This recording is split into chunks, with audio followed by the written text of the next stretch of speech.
Ada sebuah hotel misterius di kota Luyu. Kamar 1408 tidak boleh dibuka. Kamar ini dibuka dari tahun 1912 sejak hotel didirikan.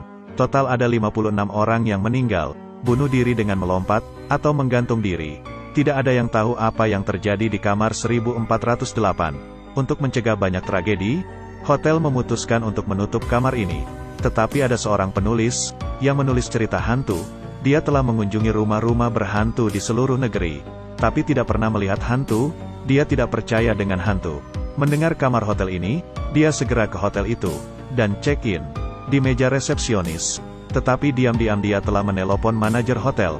Pria itu tersenyum dan berkata bahwa kami akan meningkatkan Anda ke suite presidensial. Penulis mengatakan bahwa saya ingin kamar 1408. Manajer memintanya datang ke kantor untuk mengobrol dan merubah senyumnya. Saya dengan sungguh-sungguh meminta agar Anda tidak tinggal di kamar itu. Penulis tidak berkompromi. Manajer mengeluarkan buku catatan tebal. Anda dapat melihatnya. Korban pertama meninggal pada tahun 1912 setelah pembukaan hotel.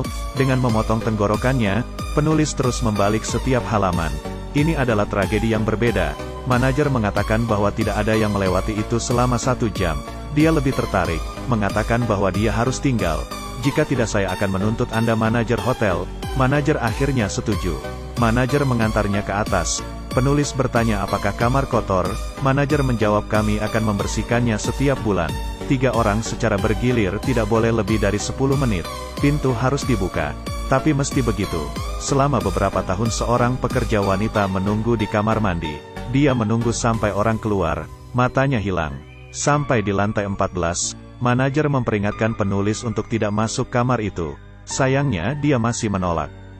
Time sama dengan 0.4s, lebih besar dari dia ditinggalkan sendirian.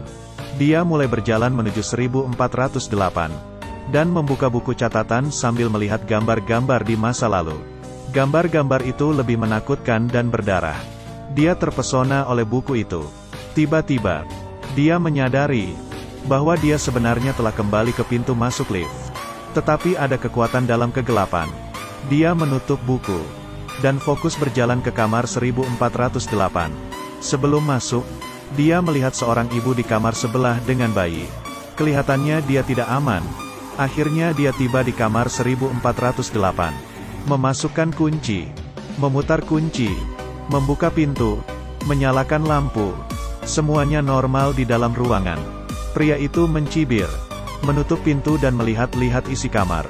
Mulai dari TV, tisu juga normal, kulkas juga normal. Hanya radio yang tidak biasa. Di atas karpet ada noda aneh dan gambar lukisan juga sedikit tidak biasa. Lalu dia membuka jendela, melihat keluar. Di luar tampak normal. Tiba-tiba, radio berdering dengan sendirinya. Membuatnya kaget.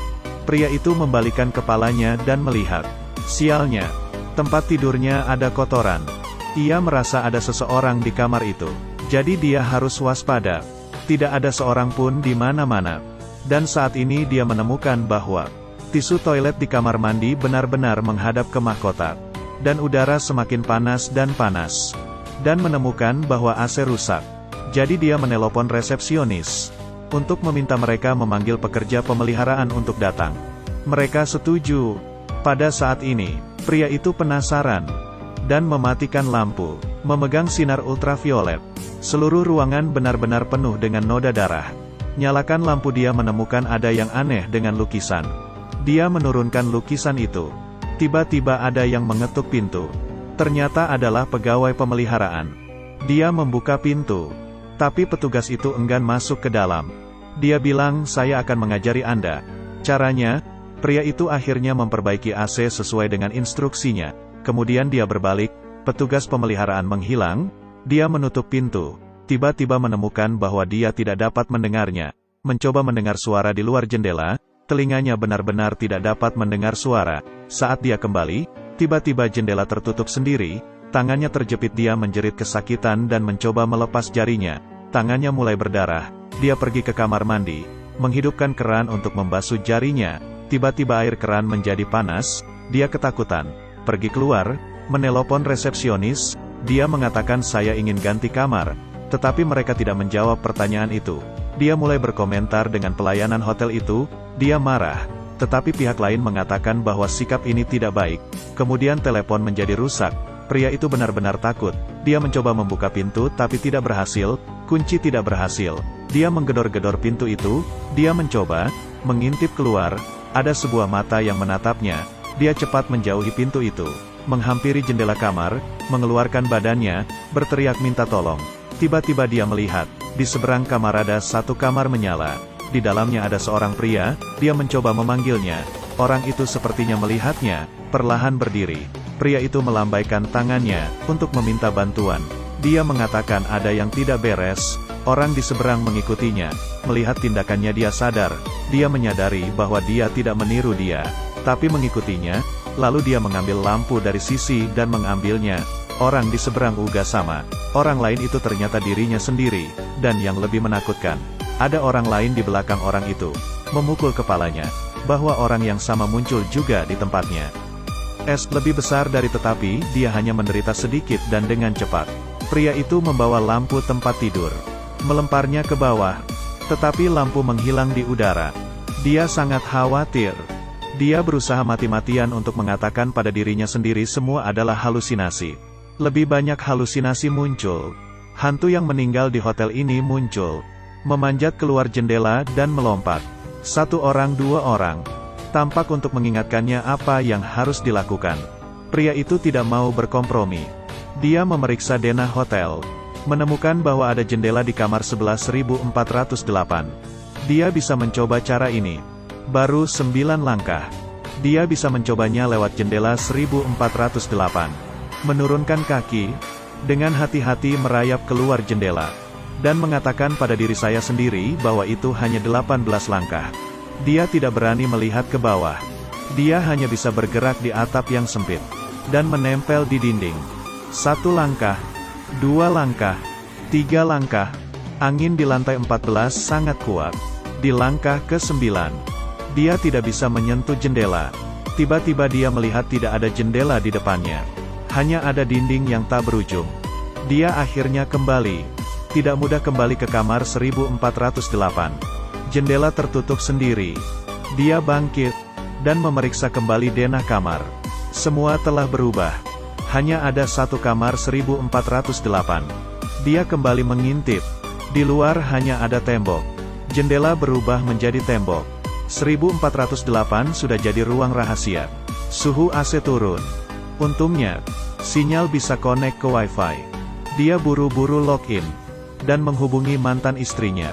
Setelah video itu, air mulai menyembur ruangan, merusak listrik, komputer menjadi rusak. Harapan terakhir hilang. Tidak bisa menelpon. Tidak ada yang berfungsi. Kemudian dia mengambil buku di meja. Dia tidak pernah religius. Mengambil Alkitab. Dibukanya, tetapi dalamnya kosong. Tidak ada yang bisa dibaca. Sekarang adalah musibah. Sudah terlambat untuk menyesal. Sayangnya, segera ruangan menjadi dingin dan mulai membeku. Kamar hotel membeku. Suhu AC sampai minus. Dia memakai selimut, meminum alkohol, membakar barang. Tiba-tiba, komputer menyala. Dia merangkak mendekati komputer. Videonya masih hidup.